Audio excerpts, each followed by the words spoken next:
और ये हर्षपाल भैया जी की तरफ से 10 रुपये हैं भगवान सदैव बनाए। आने पुड़िया बनाए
बोले गोविंद भगवान की सच्चे दरबार की।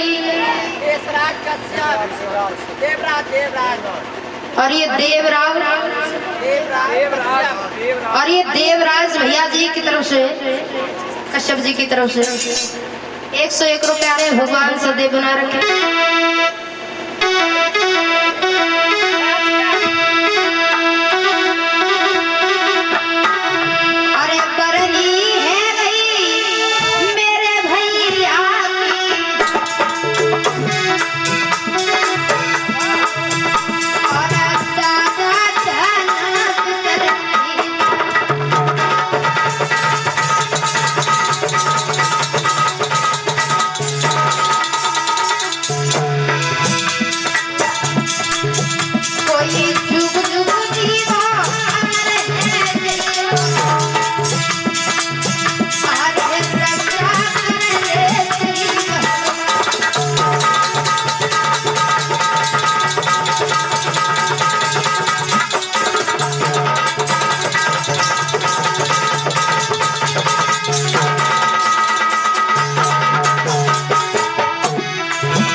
बोली गोविंद भगवान की।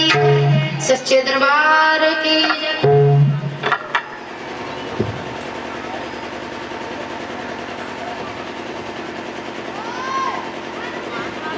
आइए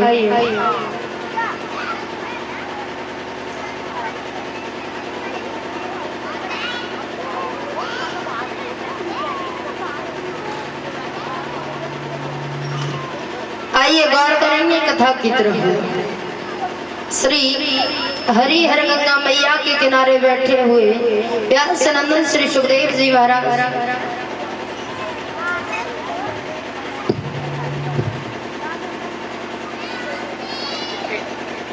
श्री हरि हर गंगा मैया के किनारे बैठे हुए व्यास नंदन श्री सुखदेव जी महाराज अभिमन्यु पुत्र परीक्षित को भगवान के अनंत अवतारों की कथा श्रवण करा रहे हैं। महाराज कल रात्रि में सभी भक्तों ने कथा को श्रवण किया था, किस प्रकार से भगवान कन्हैया ने अपने मामा भोजराज कंस के यहाँ पर जेल खानों में किस प्रकार से अवतार लिया है। इससे आगे की कथा बड़ी सुंदर बड़ी पावन कथा है। महाराज जिस समय आज भगवान कन्हैया ने जन्म लिया है जेल खानों में, इधर मैया देवकी ने वसुदेव से कहा स्वामी अब इस लाला को यहाँ रखने से काम नहीं चलेगा। अगर मेरे भैया भोजराज कंस को मालूम पड़ गया कि देवकी की 8वीं संतान ने जन्म ले लिया है तो इस संतान को भी वो मार देगा। इसलिए आप ऐसा कीजिए, इस लाला को लेकर के गोकुल के लिए चले जाइए। उसी समय भगवान कन्हैया को छबड़ा में रख कर के वसुदेव जी लेकर के चले हैं। इधर जब वसुदेव जी लेकर के चले तो श्री सुखदेव जी महाराज समझाते हैं राजन परीक्षित। इधर यमुना जी पर जब पहुंच जाते हैं वसुदेव भगवान कन्हैया को लेकर के, तो इधर देखा गंगे मैया उफान ले रही थी भगवान कन्हैया के दर्शन करने के लिए। इधर जब उफान ले रही थी गंगे मैया भगवान के दर्शन के लिए तो वसुदेव जी देख करके घबराने लगे। मन में विचार किया यमुना जी इतने उफान ले रही है, मैं आगे को कैसे बढ़ पाऊंगा भगवान को लेकर के। इधर जब मन में घबराने लगे हैं तो पीछे को मुड़ करके देखा तो एक सिंह दहाड़ रहा था और आगे को देखा तो आगे गंगे मैया उफान ले रही थी। वसुदेव जी घबराने लगे, मन में विचार किया कैसे मैं यमुना जी को पार करूं, इस लाला को गोकुल में मुझे पहुंचाना है और यदि इसे गोकुल में नहीं पहुंचाया तो भोजराज कंस को अगर मालूम पड़ गया तो भोजराज कंस से मार देगा। आज इधर भगवान कन्हैया ने जब देखा कि मेरे पिताजी का हृदय डगमगा रहा है, उसी समय भगवान ने अपने चरण उस छबड़े में से नीचे को लटका दिए, जिससे कि यमुना जी ने भगवान कन्हैया के चरणों को छुआ और जैसे ही भगवान के चरणों को स्पर्श किया आज यमुना जी उतर जाती है। और जब उतर जाती है तो वसुदेव जी आगे के लिए लेकर के चले हैं और मेरे भैया जब आगे बढ़े हैं वसुदेव जी गोकुल में पहुंच जाते हैं। गोकुल में जिस समय पहुंच जाते हैं इधर देखा मैया यशोदा के पास में कन्या लेटी हुई है। उस कन्या को जब देखा तो वसुदेव ने कन्या को उठाया, भगवान कन्हैया को मैया यशोदा के पास में लिटाया और उस कन्या को लेकर के आए हैं आज जेल खाने में। जब जेल खाने में उस कन्या को लेकर के आए और सभी माता बहन कीर्तन बोले ताली बजा कर रही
हेलो। और ये राम कुमार भगत जी भैया जी की तरफ से 10 रुपया भगवान सदैव बनाए रखे, दौलत के भंडार भरते रहे प्रभु परमात्मा।